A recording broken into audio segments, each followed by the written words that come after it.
Many thanks to AME for the background report on implementing Nigeria First policy. Now, let's get to the conversation. And seated in the studio for our first conversation, of course, which, you know, is on implementing the Nigeria First policy. Let's introduce the Director General, Bureau of Public Procurement, BPP, Dr. Adebowale Adedokun, FCIPS, ACFE. I had to say that. Many thanks for joining us. Good morning. All right. All right, we also have with us Olusoji Akmampa. He's the co-founder, CEO of the Convention on Business Integrity and incoming co-chair, Non-State Actors, Open Government Partnership, OGP, Nigeria. And we're very glad to welcome him for the first time to Good Morning Nigeria Studios. Thank you very much. Thank you very much indeed. Okay, let's open the conversation while we wait, hopefully, for other guests to join us. And I'd like to start with Dr. Adedokun, the DG BPP. First, let's put this whole conversation into context, because when you hear Nigerian First policy, you know, I mean, what is it in practice? What does it mean? Just break it down so we know. Okay, thank you, Claire. Let me put it this way. We have in every country peculiarities. We have in every country their source of revenue. We have in every country what makes their local economy strive. For instance, you have in Nigeria, you have cottage industries in those days where you make your shoes, and we're exporting. If you go to Jos, Naragota side in Jos Plateau State, you go and buy good canvases in those days. They were competing with Bata of those days. If you go down to the east, you find shirts, trousers being produced. What has happened to them? Because of our tastes, hunger for foreign goods, those industries died. Remember, we had a case of 404 of those days. 504 of those days, Volkswagen of those days. They were all doing well. Our government officials were driving 404 Volkswagen. We see things have changed. Yeah, and then by that time, our economy was homegrown. We were able to even export knowledge. We had Indians coming to Nigeria because of the kind of the baseline that we had. And those things disappeared. So what we're trying to do, what this policy is to say, let's protect our own local industry, while also giving ourselves the opportunity to compete globally. Nobody wants to continue to use Nokia 3310, for God's sake, while there are recent models. You want to be at par with your global body. The dress I'm wearing is Nigerian made, produced by Nigeria with the best quality in their manufacturing sector. Now, if I help them to promote what I'm wearing, and somebody from the foreign country sees the quality of what I'm wearing and matches it with their guidelines, it's likely to want to also join us. By so doing, I'm increasing the economy, I'm re-engineering source of revenue in our nation. So the Nigerian First policy really is to give a sense of belonging to those ordinary Nigerians who are striving daily to make ends meet. All right. Many thanks, Dr. Adedokun. You said something, but just before I go to what you said, we have joining us now the Executive Vice Chairman and Chief Executive Officer of the National Agency for Science and Engineering Infrastructure, NOSENI, Mr. Khalid Suleiman Halilu. Many thanks for joining us. We'll get to you shortly. But Dr. Adedokun, all right? Okay, so we'll join NOSENI shortly. But Dr. Adedokun, when you were speaking, you said that most of the Nigerian factories shut down as a result of our taste for foreign goods. Do you really think that's the only reason why factories shut down? I mean, there are other factors, raw materials, power. I mean, you know some of these issues. Yeah. So have we dealt with those issues now that we're talking about Nigeria First? Okay, so I'll also give you another example.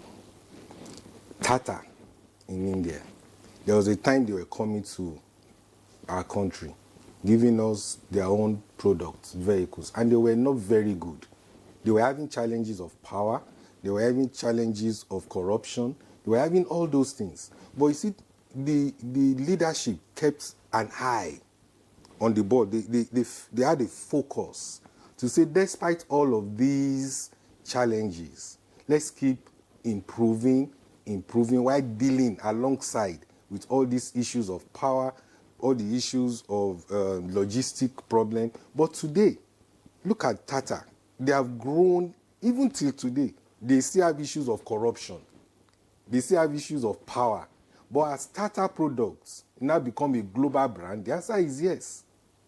So in our own case, we cannot continue to look at the challenges as a setback from us improving. Now, when we launch this policy, what will happen is that the power sector people will realize that they must provide power.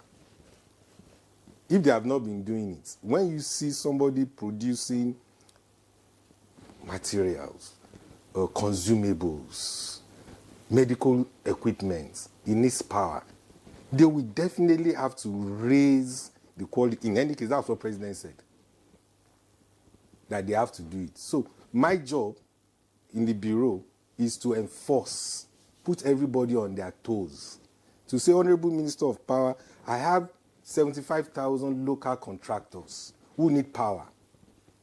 I have 55,000 service providers who need to supply certain stuff. So I need to get them to realize that the real deal is that Nigerian on the streets. DJ, thank you. Let's allow you to take a breather. Thank you. And then get the perspective of Mr. Akpankpa into this conversation. I mean, it's not the first time Nigeria is introducing, import substitution. I mean, we've heard of import substitution for for some time. Even during the tenure of the, late president, we also had grow, what you eat what you grow. I mean, it's been, on and off policy. So, I mean, what do you make of this renewed executive order on this? Okay, I think that, not wanting to, of course, steal DG's thunder in unpacking what the Nigeria First policy is all about, but I think that this is the first time that it is inclusive of SMEs deliberately, inclusive of women deliberately, inclusive of persons with disability deliberately. How do you mean? In terms of ensuring that procurements of a certain level actually is done by them, by companies owned and led by women or SMEs, or that it is done within the community in which it will be consumed. So, without getting into the nitty-gritty of how that will be done, on the surface of it, this is the difference with all the things that had gone on before. And yes, there have been challenges, even to the previous attempts. I mean, we've always had local content in the oil and gas, in the oil and gas sector. And we know how people beat it with tokenism. You get a local company to front, and then it appears as though it is really going to the local, but it is not. They've paid the person off. There will be all sorts of issues. The question will be, how prepared is the government, through the BPP, on this occasion, to checkmate those kinds of behaviors that thwarted the previous attempts? Right. I would also go further because you are of the business integrity and open government partnership Nigeria. I would go further to ask. Fair enough, in countries where you have had the first policy, I mean, we know the US is a model now, everybody, but in countries where you have that policy being executed, you also talk about the capacity to do that, to implement that. You talk about even the goods, Do you think that we have that? Do we have the capacity to actually go all the way with our first policy, initiative? Okay, this is a very touchy subject, particularly with young people, because it's frustrating for young people. They say we don't have experience, so they don't give us work. How will we get experience if we don't have work? What is wrong with these older people? You know, so it is an issue. It's a chicken and egg scenario, and I think in this particular case, they are rolling it out by sector. It's not everywhere. So it is where we already have some comparative advantage that it is beginning from, and which is why I said not wanting to steal the DG's thunder, because I think it's better that the BPP sets out all the parameters of what they're trying to do. But it's really that kind of approach that makes this one appear a lot more credible than some of the previous. Number one, you're not trying to bite off more than you can chew. That if we can do it in this area and this area, let's begin there. And let's do that gradually. Now, at the same time, there is a lot of training going on, even for those who are doing the procurement. And in terms of meeting the criteria for being able to supply or produce, there are actually efforts in place. Okay. Yes, to do that. And I just want to correct something. It's not that foreign companies cannot play in Nigeria. No, they're supposed to bring their capacity and partner with local companies to be able to get that capacity to deliver. So it's even a lot more far-reaching. It's all about Nigerian interests first. Yes. All right, many thanks, Olusoji Apampa. Let's get to the EVC of Naseni now. Mr. Halilu, you know, listening to the DG of the BPP and, of course, reading all about the Nigeria First policy, a lot rests on the shoulders of Naseni. I want to know, at the moment, do you think that your agency has the capacity, you know, to scale up local, you know, technology in whatever field, you know, that would need, you know, some made in Nigerian products? Well, good morning, and it's good to be with you here today. You know, to your questions, whether Naseni has the capacity, you know, to deliver, you know, on the Nigeria First policy, I think it is good to reflect back at some statistics, you know, not just looking forward, but what we have achieved in the past. You know, since this administration came into play, we've been focusing on how we can translate from research and development, you know, to actual products. Because in the past, you know, a lot of our research and development ends up on shelves or as prototype. But so far we have over 40 market-ready products. And in fact, Naseni is opening a showroom as we speak today, where we invite Nigerians, you know, to come and see and experience all these products that we have been working on.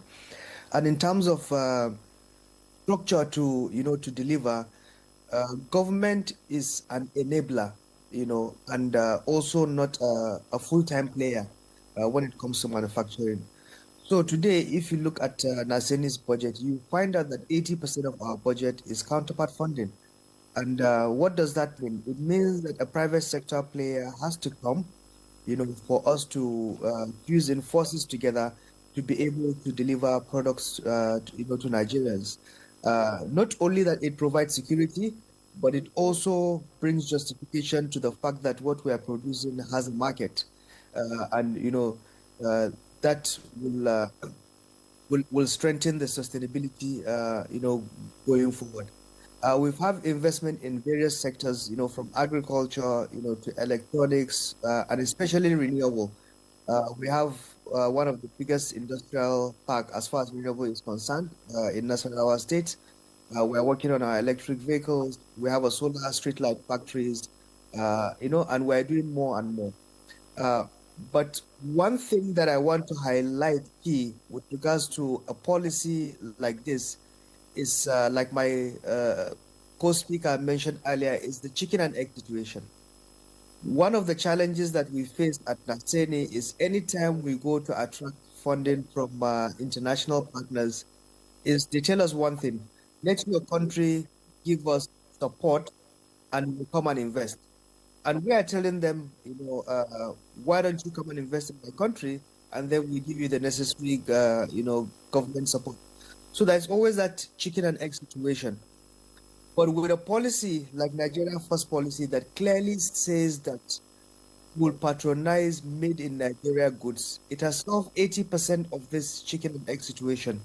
And we have been seeing a lot of, interested parties calling us and reaching out that now we want to produce made in Nigeria products because we know the government, has mentioned a policy that you get a lot of patronage. And I think as government, one of the things that we need to do, we need to really stamp our feet and ensure that this Nigeria First policy is successful, because otherwise it will send the wrong signal to the rest of the world as to how to come and invest in Nigeria. All right, thank you, EVC, thank you. We'll get back to you. DG, let us understand to whom this policy apply. That's one. And secondly, what would be the role of the BPP in all of this? Okay, thank you.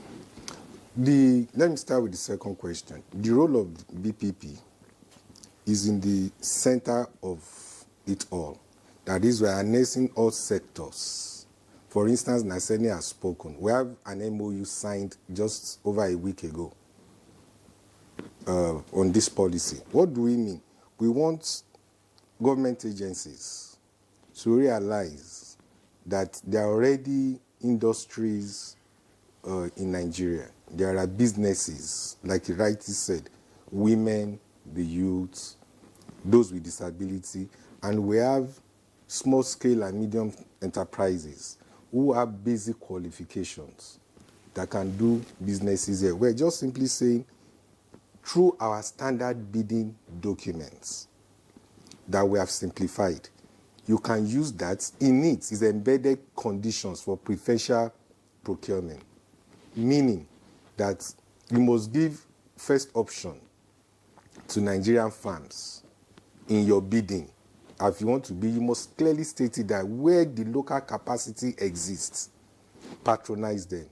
Where it does not exist, that local company must have a partner, a corresponding partner across the shores of Nigeria, where they will transfer technology, also build capacity, and ensure sustainability. So BPP has to enforce this through the enabling guidelines and framework. And we're also harmonizing. Don't forget, we have the Executive Order 3 and Executive Order 5 and other forms of frameworks, which we're just analyzing. Don't forget, what President said is a kickoff. It's not like as if it is the immediate implement. It's just launching it while we're building up gradually. So I'll pick an example in the auto vehicle industry, for instance, which is fairly developed. What we want to do now is that all government agencies, you must patronize Nigerian-made vehicles. I'm giving them timelines to begin to readjust to the reality that you must buy Nigerian vehicles. But in that Nigerian vehicles, the local manufacturer must ensure that they have standardization. You must have quality assurance. You must have global certification to say what you are producing has met environmental factor, it has complied with social issues, and you are not discriminating against the foreign company. So I picked the auto vehicle industry as a case. So what will I do? Very soon, all government agencies must give us the list of vehicles they have purchased in the last 5 years since COVID. All vehicles. I'm going to give us the list. Let's know how many vehicles you have in your agency. What are their years? So anytime you want to buy vehicles from next year, the rule is that you have to patronize Nigerian-made vehicles. So that's just in one sector. But like how many automobile companies are indigenous, actually indigenous? Do we have enough? We do. I don't want to be specific so that I don't promote one against the other. No, the but we truth need is, to- yeah. we have on our website, Yeah. for instance, we have, I think, about 28 or so that Automobile Development Council has approved. It's not BPP's role to say this company is locally company. There's another agency that does that.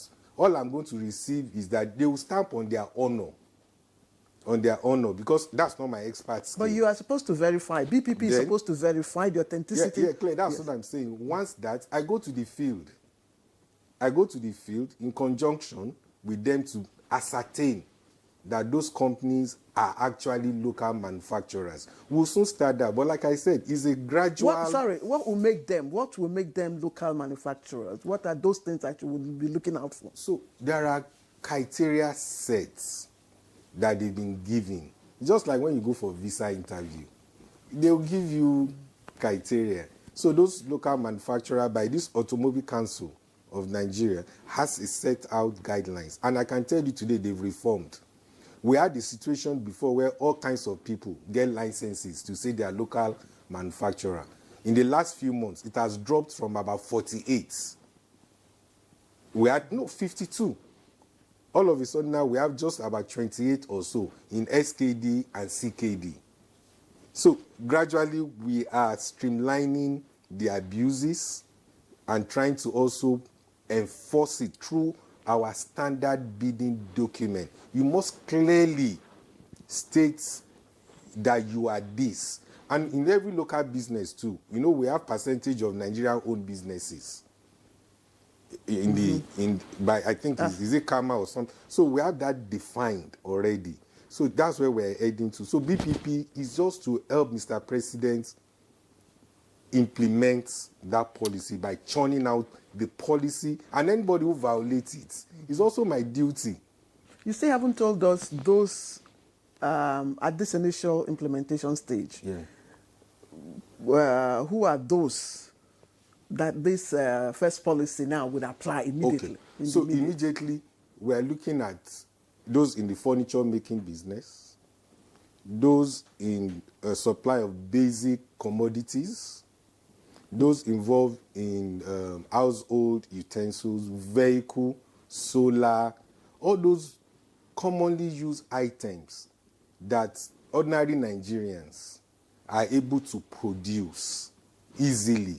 And then the threshold, we're also introducing the community, there's what we call community-based procurement that has a threshold where we say all projects below 50 million must be done by the community, within every community. So if you are going to do a borehole, for instance, in Kuje local government, we expect that the contractors who are indigenous in that environment will put themselves together and compete. We don't want an Abuja-based contractor to go to somewhere in Guzo and go and take what ordinary women, ordinary youths, ordinary people with disability can do. So there's a threshold.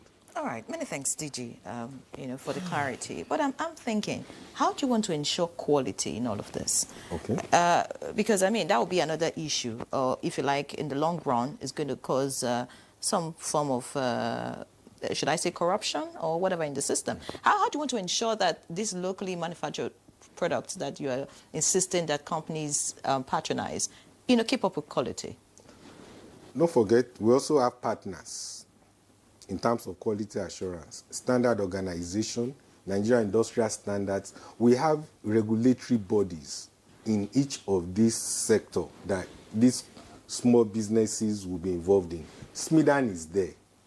There are other Directorate of Employment. There are productivity centers. All these people also have their statutory responsibility. So what BPP will do is to bring all of them on board and ensure that they play their own specific role in their area of expertise, thereby guaranteeing what we want as quality. Then we're going digital. Then we also announced that we are going to use a lot of technology to drive this policy. You see, I feel sad when somebody is traveling from Ikotokpene, for instance, to come and bid for a project in Abuja for something he will risk his life, whereas you can use technology to bid and get it without leaving the shores of his local environment. That will also reduce the issue of corruption. Let me give you an instance. When we use technology, you don't know who is there anymore. The woman we don't have to go physically to an office because he can bid through technology. So it's going to reduce the interface between the bidder or the SME and the implementing agency. So there are stop gaps that will help. However, let's even assume people violate it. Let's even agree that there could be, short changes there and there. It will happen.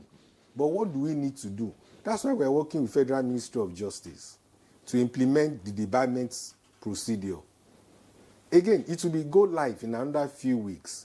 Once in the bidding document, you deliberately causes Nigerian to lose or the woman to lose that business, the provisions in the debarment procedure will come upon you. And it's administrative. Actions will be taken against such violations. Digi, I'm just, maybe I should get over to you, Mr. Pampa. I'm just thinking why the Nigeria First policy needs to come in place first for some of these agencies to begin to work, like the Standards Organization of Nigeria, which you mentioned earlier. I mean, that organization is supposed to just work whether there's a Nigeria First policy or not, but we see fake products everywhere in the country, right? So, but speak to us really. How do we monitor? Because, I mean, the BPP is speaking positively and speaking like, all of this is going to work. I mean, it requires collaborative efforts. But how do we monitor to ensure that Nigerians know how to get around things, to ensure that Nigerians keep up with this policy, especially government agencies? How do you think monitoring can be done? First, perhaps I should mention that I believe it can only work if there is collective action between government, business, and civil society. Collective action even in determining these rules. It should not be done by government alone.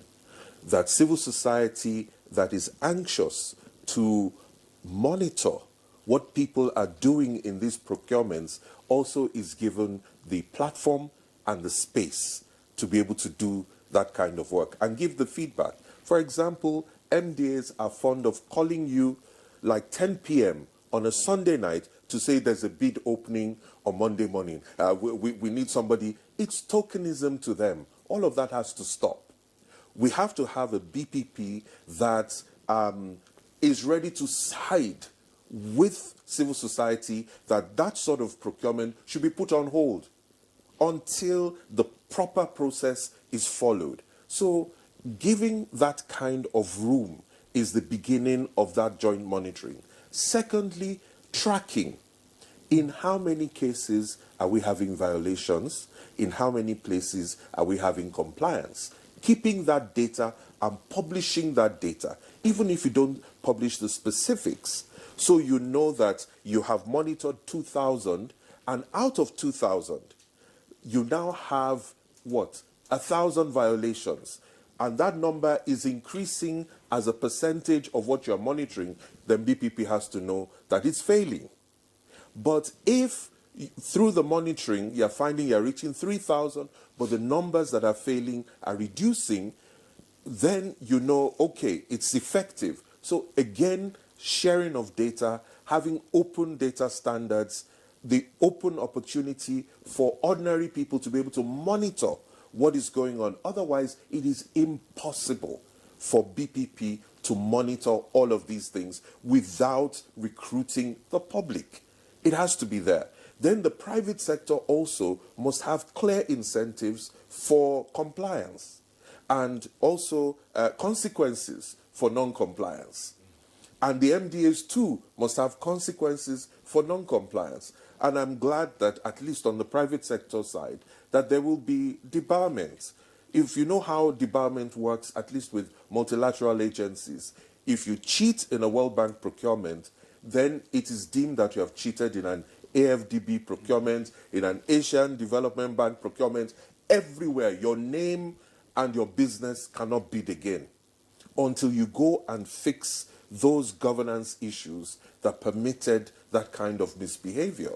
And if we have the same thing in Nigeria, it would become a driver for better behavior. Now, you said, why don't these agencies just function on their own? You need some kind of blueprint because government has been working in silos. This is the first thing that is going to challenge joined up thinking and together working for different MDAs. Before, it was okay for someone to just say, I've done my work. But when your work now affects what BPP's work and affects what a consumer will get, that because of you, consumers are killed because the wrong quality was accepted, because you accepted a bribe to issue a certificate for something that did not meet the safety standards. There should be consequences. So it is this kind of policy that enables that joined up feeding in to it, that it's an opportunity, at least, to get government working in the same direction, such as we have not had before. Which is why at the Open Government Partnership, we're looking at it that, well, we need to get business, government, and civil society working together to try and get the best outcome of this sort of policy. You know, I'm still trying to, of course, we know what first policy is, but I'm still trying to, you know, understand the rationale and, you know, how it will work for the benefit of Nigerians. And if my understanding is anything to go by, it means that, look, we are trying to reorientate Nigerians, you know, to focus more on what areas we have comparative advantage. And the DG has mentioned a few of those areas. But I'm wondering, these areas, what impact will it really be? Why, again, automobile would have been an area where you apply first, you know, first policy principle. Technology, infrastructure should be an area where first policy principle should be applied. These are areas that will really affect, you know, Nigerians and then reaping the kind of benefits that we're looking at. But when you say food, you know, I don't understand. I believe the DG yes. talked about Yes. So let me reassure you again. Yes. We are looking at different sectors. I just mentioned automobile, but already in the infrastructure sector, we're also looking at experts, skills, professionals. We should patronize our professionals. If you are going to construct a road, for instance, maybe a 1 kilometer road in a local government, who should you give it to? You should look at local farms that have the basic requisites to build that road. And it's already happening in the works, in the Ministry of Works. I can tell you, for the first time in a long while, a lot of Nigerian engineering firms are doing roads across the nation, Nigerian owned, not foreign, Nigerian owned across the nation. Those data are available. Secondly, is that in the design, if you are planning, if you are trying to build a road, we're also looking at why shouldn't Nigerian professional design? Why must it be foreign? Because this is our nation. They know the terrain. We should give them the first opportunity to give us a design. And also in monitoring. So there are different sectors. It's just I didn't mention, but I mentioned road as part of the... Some people would also say, why not in the health sector? So that government officials must patronize our own health institutions. Because I'm involved in a number of things. If you look at what we're doing today, almost all the tertiary hospitals today, all the approvals that have come from us are Nigerian companies who are partnering with global companies to deliver X-ray machines, to deliver all those medical equipment. They are Nigerian firms. Nigerian farms, they are just linking up. Nigerian farms fronting for... No, Nigerian farms. And I'm not joking. Because... Okay, so you know why, Claire? I know there's a bit of skepticism in the egg by Nigerian. And he has rightly said, all we need to do as governments is to open up with our colleagues in the civil society to carry out first-hand verification based on data. And that's what BPP is moving towards doing. We're willing to, and we're already doing that, collaborate with the civil society to say, come, let's go to Federal Medical Center, Jadi. If truly they say they are bodies, can we go there and verify with the global standard? I think these things are things we can practically do. Like he said, we can't do, if we achieve 10% in terms of monitoring, we would have upscaled the dividend. And to assure you that right now, since people already know that BPP is going to produce data, I think the contractors themselves are a bit, or the bidders now are becoming a bit circumspect. They are trying now to say, look, if you go this way, you may end up having these negative reports. So in all these sectors, things are happening, but we can jointly, like I said, with our partners in the civil society, whistleblowers. The last people I didn't mention is the anti-corruption agency in the country, the ICPC, the EFCC. Yes. As I'm talking to you now, on this policy, we have a joint team together, as I'm talking to you now, that once we have the first set of data, we're going there physically. We have 36 offices. ICPC is located on the 36th state of the Federation. EFCC has offices too. So we're saying, can we jointly, with somebody in that local, the chief of that village. So let me give you an instance. We are building a borehole. We expect that the chief of that village, who means well for his citizen, and the contractor comes to say, I'm deploying solar-powered borehole, and this is a contractor. You must verify that the contractor is real. We want you to give us the feedback.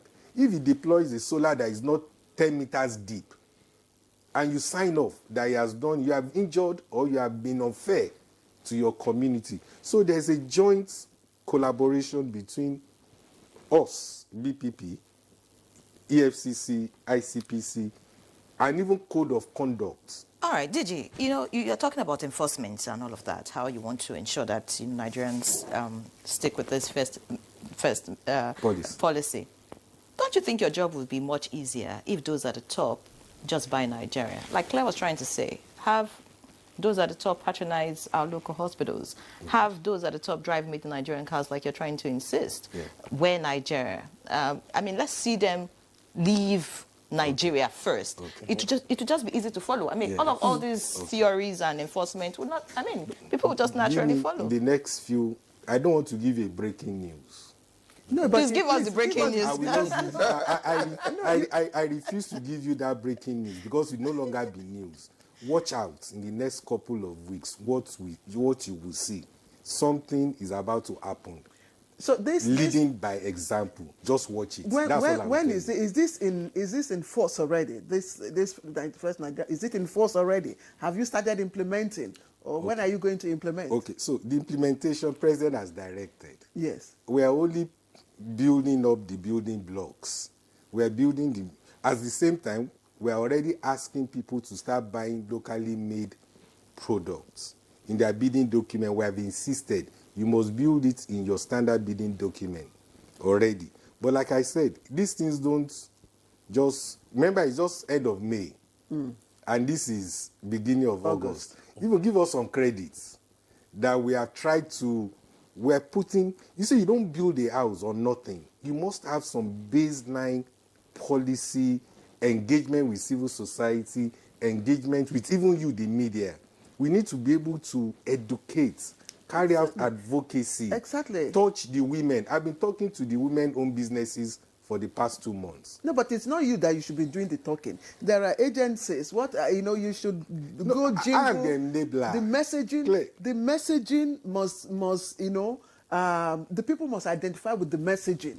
Because right now, we're only talking here on NTA.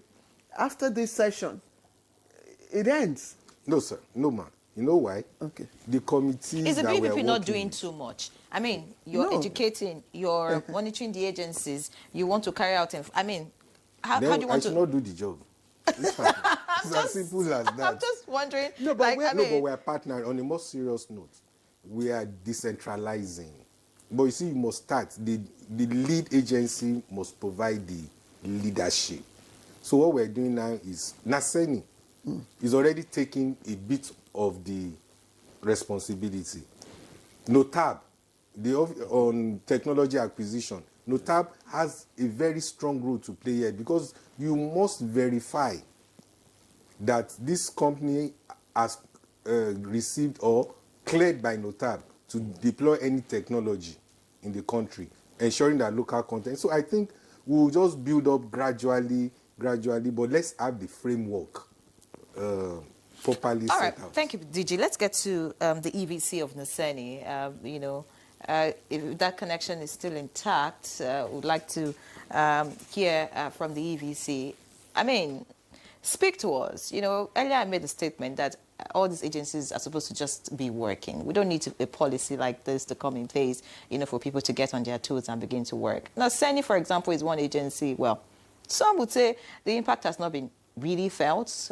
I mean, like in agriculture, for example, we should see Naseni at work there. We should see our smallholder farmers using simple tools developed, you know, at home without having to depend on machineries imported from outside the country. But as we begin to round up the conversation, speak to us really. How do you intend to surmount some of the challenges that you have away from this policy, just so that the agency thrives and Nigeria becomes better for it? Well, I think we wouldn't dwell too much on challenges because if you see the way Nasdaq is structured, it's an agency that is that push for commercialization. And whenever you talk about pushing for commercialization, you are going to work with entrepreneurs, and entrepreneurs see challenges as opportunities. You know, so something like the Nigeria First policy is Christmas Day for us. You know, because it's clearly saying produce it, and we're going to, you know, yeah, take it out. Um, you are living in a country with over 200 million people, predicted to be top 3 countries with the highest population in the world in 2050. So this is a no-brainer. You know, you are seeing all the trends happening around the world from Trump policies, you know, American jobs. So I mean, this is going to happen in Nigeria anyway. You know, so you need to take the first mover advantage and also ensure that you know you have your need and is secured, you know, in different places. And as a government organization, you know, we're not trying to monopolize these industries. You spoke about agriculture. You know, for the first time, we're building the first tissue culture lab in the whole of West Africa. You know, oftentimes you hear that seeds disappear or this pesticide is no longer working, but we're building a catalog and a library, you know, that ensures that these things are meant for our environment. You know, today, if you go to Amedi Lafia, one of our institutes, you know, we have locally made greenhouses, you know, and we're expanding this constantly. Even in agricultural machinery, we have what we call things like mini tractors and tools that have been localized to suit our, you know, environment. If you go to the farms, for example, you see that one farmer has half a hectare.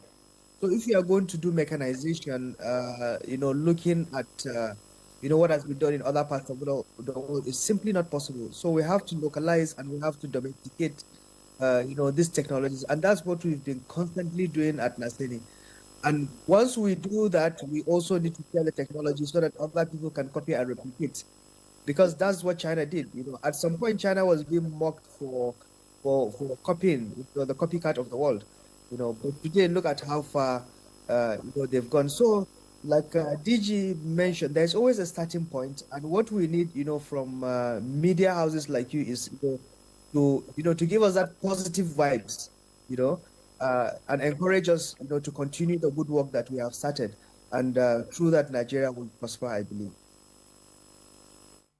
I'm just wondering, thank you for the explanation you've given. I'm just wondering if you're actually doing enough, to align with this policy. Because if you look around, all the contractors we have, the engineering projects we have, are actually driven by, not by indigenous companies, or maybe I should say by few indigenous companies, from road to rail, even in the agricultural sector you're talking about, we are heavily dependent on imported technology and skills. So do you think that you are doing enough to be able to sustain, make this policy work? Yes, I think we're doing enough, and there's still more to be done. I would like to remind you of a program you covered recently in Borno, that we did National Asset Restoration Program, where Naseni restored almost 1,000 tractors, in the country. I think that's enough to say that we have the skills, to build these things. These are tractors, some have been dumped for over 10 years. We moved them with our engineers and we restored them back into use. And now they're in the farms, working. And some of them we have to recalibrate them and adjust them to suit, our environment. Also, we have our mini tractor program, which is a technology transfer signed between Nigeria and Czech Republic, which has been completed. These implements are already in Nigeria, and are being used by our farmers. And constantly we're optimizing them, to ensure that we're making the best use of them, or make them fit for purpose for our environment. So I would say that, yes, a lot has been done, and there's still more work that needs to be done, but you're talking about 40 market-ready products in just a year, of this new, change of direction from just research and development, to actually commercializing and taking products, to Nigerians for them to consume. Thanks, EVC. Let's get back in the studio. DG, while you were speaking and talking about, insisting on the Nigeria First policy and the fact that the BPP is doing so much, how do you want to speak to us about price? Because, most times when you say made in Nigeria, I'll give a simple example. I remember when they said we must produce what we eat and all, and we started with rice. You know what happened to the price? So, monopoly is likely going to come in. People want to dominate the space, prices will go up. You already talked about how you want to deal with quality, but speak to us about price. Would this really make life better for Nigerians in the long run or in the short term? I don't know. So speak around that. So in terms of pricing, you see, numbers matters. If we'll expand the opportunities across the country, price will definitely be dropping. But if we close up, that is, if we restrict it to only few people, then we're wasting our time. So one of the things we're hoping to collaborate is to open up the space, lower some criteria that makes it impossible for Nigerian farms to compete.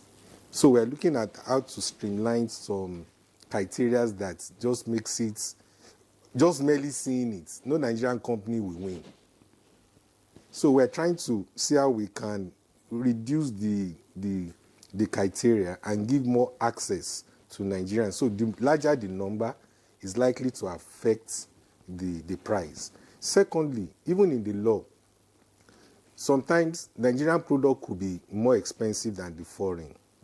There's no doubt about that. But the law says for goods, 15%. If the cost of the Nigerian product is higher by 15%, still give it to the Nigerian company. So there's what we call domestic preference. So the law has provided, realizes that it's likely that in some circumstances, some products may be more expensive locally, but that's why it gave it that margin. That if you are competing with the foreign company and your cost is still even 15% for goods above what the other person is paying, and for work 7.5%, please still give it to the Nigerian farm. So this is an incentive for us to make sure we expand. More critical is to ensure we give people information. I think it's critical that people know that there are opportunities.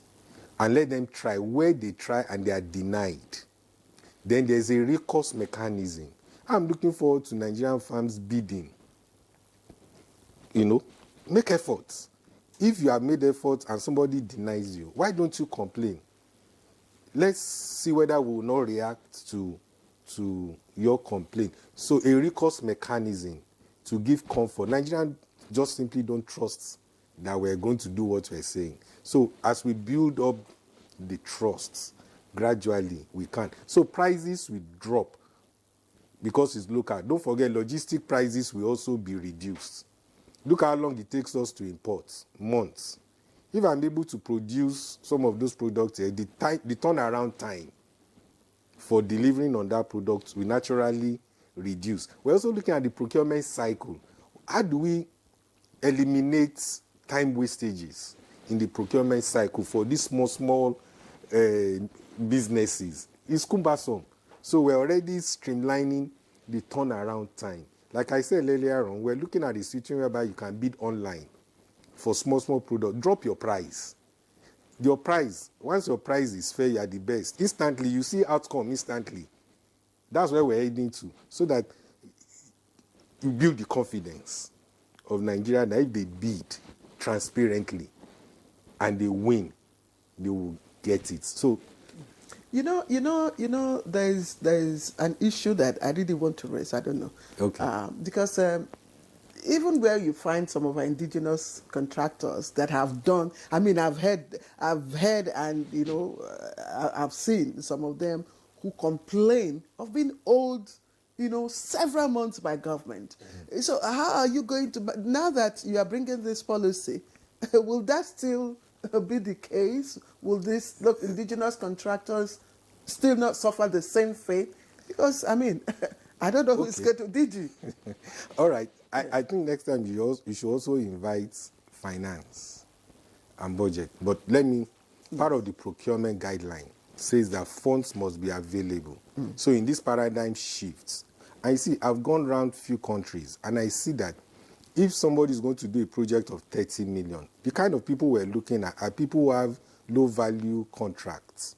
We want to strengthen this medium, move 50 million, those kind of a thing. So what we've seen all over is that the paradigm shift is that there must be a commitment by the financial sector to ensure money is there. That conversation is ongoing. Okay. I think we'll test run with a sector of the economy, which I won't mention, to show you that in the practical terms, we want to try it where we make errors. With our partners, we can continue to learn the correction. So for funding, what I assure you in this sector is that I think I have a clear instruction that Mr. President said this money for these small and medium scale enterprises, who are the people who fuel the economy on daily basis, should pay. Okay, DJ, sorry. Aware. I think we should, like Henry said, we should even start with textile. Let's start with textile. Let's make it mandatory for every Nigerian to start patronizing Nigerian, fashion industries, textile industries, and let's see how it goes. I think if we start from there, and then let's say, okay, let's patronize our food crops. Let's see how that goes before we even escalate to, the bigger sectors like the automobile, the engineering and all that. But we've got some suggestions and comments coming. Nyeri, do you have some? Yes, I do. Okay, please. All right, I'll just quickly take some. I'll start with the most interesting here. This one says, good morning, discussants and the rest of Nigerians watching. The new Nigeria First policy is a noble one. I wish he had come on board earlier than this, when 109 cars worth 160 million naira was imported by our senators, and 360 cars costing 85 million naira was imported for our House of Reps members. It would have given a big boost to our local car manufacturing companies and to our GDP. However, if the implementation of the policy is not closely and strictly monitored and violators are not adequately punished, it will be meaningless. That's coming from Winfrey Heinzend. Many thanks, all the way from Abakaliki. We have another one from Ota in Ogun State. It's coming from Abiola. It says, how will the government deal with those who export our locally produced goods, such as cassava, tomatoes, grains, amongst others, for more money? at the expense of local consumption.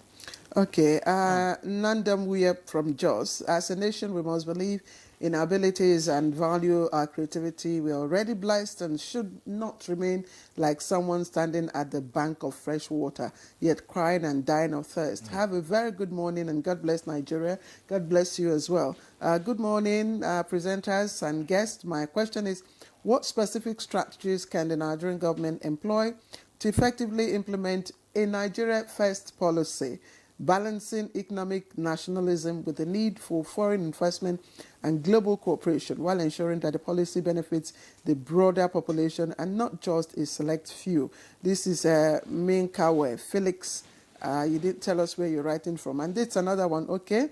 It's speaking to the issue I talked about, local contractors being owed by government. Some are owed up to 10 months. DG, which one would you take before we call for a break? Like I said, with respect to payment, as I'm talking to you right now, that's to those contractors. I think I can tell you for sure that a lot of payments are already ongoing to clear the backlog, and more efforts will be put. But like I said, it's going to be a paradigm shift where we now going forward, we must match what we want to award with funding. So the second question is strategy. What model are you using? Are you using the U.S. model of 50% this, or are you phasing, sectorally? Are you going? Yeah, we are going, like you said earlier at the beginning, we're going sectorally. You see, we don't want to go head on in everything. Let's start gradually. Let's learn from what we are doing now. If it's the automobile or the cassava, let's even learn it and build up our literature. You see, one thing that is missing is our inability to have proper recording and literature to back up our actions. All right, so we'll learn and we move on. Many thanks, Digi. We do not have enough time. We'll get into our second conversation, but we do appreciate all that you have said. And we are waiting for the breaking news. We hope that it breaks very soon. So we'll get your final comments from Olusoji Apampa. Your final words as we wrap up the conversation. My final comment is my observation as to why is this policy coming now.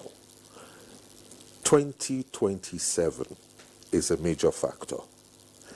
Any president who's looking for re-election and is looking to endear himself or herself to the people at the grassroots will try to move the impact of public spending as close as possible to the people. That's what I'm seeing. So this politically... Oh yes. So long as it is properly delivered, then it will deliver a dividend. Let's look at NEL Fund. The students are beginning to rejoice. All right. We really, yes. I wish we could give more time to this, because there are also international and regional implications. Yes. Remember, we are signatory to ECOWAS protocol. We are also signatory to AFCTA. So this first Nigeria policy would also have its own wider, broader implications. Let's take a last 30 seconds input from EVC Naseni. Well, my final comments would be, for Nigerians to understand that this Nigeria First policy isn't just about procurement, isn't just about products, but it's about people, because once you keep money within the economy of the country, you are going to create jobs, and we're not bringing aliens to come and, build these factories or run these factories, top 10 businesses in the country, most of them are Nigerian-owned businesses, and this is a strong signal that we must do everything, within. So it's all about people, Absolutely. The benefits, of course, are enormous, but we must also look at issues, that will arise in the course of implementation. The Executive Vice Chairman, Chief Executive Officer, National Agency for Science and Engineering Infrastructure, NASENI, Mr. Khalil Suleiman Khalilu, joining us via Zoom. We thank you very much for your time and your perspectives. Let's also come back to the studio. DG Bureau of Public Procurement, BPP, our own very good friend, a friend of the house, Dr. Adeboale Adedokun. We'd like to thank you as always. Anytime we call upon you, you're always obliging us your time. Thank you. Olusoji Akpankpa, co-founder, CEO, Convention on Business Integrity, and incoming co-chair, non-state actors and open government partnership with GP Nigeria. Thank you very much for your perspectives as well. Thank you. You're watching Good Morning Nigeria. Don't go away, please. We'll be right back.